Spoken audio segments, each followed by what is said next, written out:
L'innovation avec, comme chaque matin, Anne Le Gall. Bonjour Anne. Bonjour Thomas. Et bien ce matin, on va se peindre les ongles avec vous. Manucure pour les dames. Vous nous parlez d'un vernis qui permet de protéger les femmes de certaines agressions, notamment dans les soirées qui sont peut-être un peu trop arrosées. On reste dans la thématique. Voilà, oui, car ce vernis permet de vérifier que votre verre ne contient pas de GHB ou de Xanax, qu'on appelle aussi les drogues du violeur. Ces substances incolores et inodores sont normalement indétectables dans un verre quand elles sont mélangées à de l'alcool.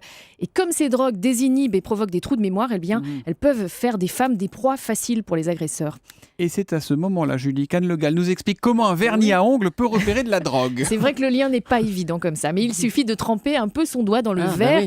Et si la boisson contient une drogue dangereuse, le vernis change de couleur à son contact. Alors il faut changer les chaussures il et tout. Alors du transparent au rouge. Ah oui, après il y a un problème de coordination. C'est instantané. Alors il faut carrément mettre les doigts dans le verre. Ça dit, vous pensez que ça va marcher ça ? Enfin, il suffit de tremper un ongle. On va pas mettre la main non plus. Il suffit d'avoir du vernis incolore aussi sur les ongles. Oui, non, mais il change pas de couleur si c'est un vernis classique. Là, c'est un vernis qui passe de l'incolore au rouge. C'est pas avec tous les vernis. Voilà. Bien sûr, mais ça peut marcher parce que figurez-vous qu'il y a un marché des objets anti-viol. Le vernis qui change de couleur, c'est pas plus idiot finalement que le soutien-gorge qui envoie des décharges électriques ou le collant poilu. Ça existe ? Oui, c'est un accessoire chinois qui vise à dégoûter les violeurs. Je vous assure, vous pouvez trouver des photos sur Internet.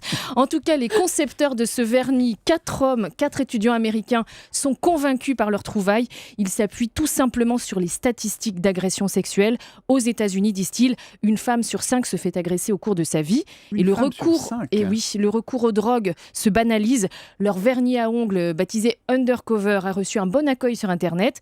Pour l'instant, ce n'est qu'un prototype, mais leur start-up a déjà reçu $100 000 de financement. Moi, je veux quand même bien voir le collant à poil, si ça vous embête pas. Si vous en allez trouvez sur Internet. On va éviter. Bon, je dis, trempez pas votre doigt dans votre café, je vous jure que j'ai mis que du sucre. L'innovation, c'est tous les matins à 6h40 avec Anne Le Gall sur Europe 1. Merci Anne.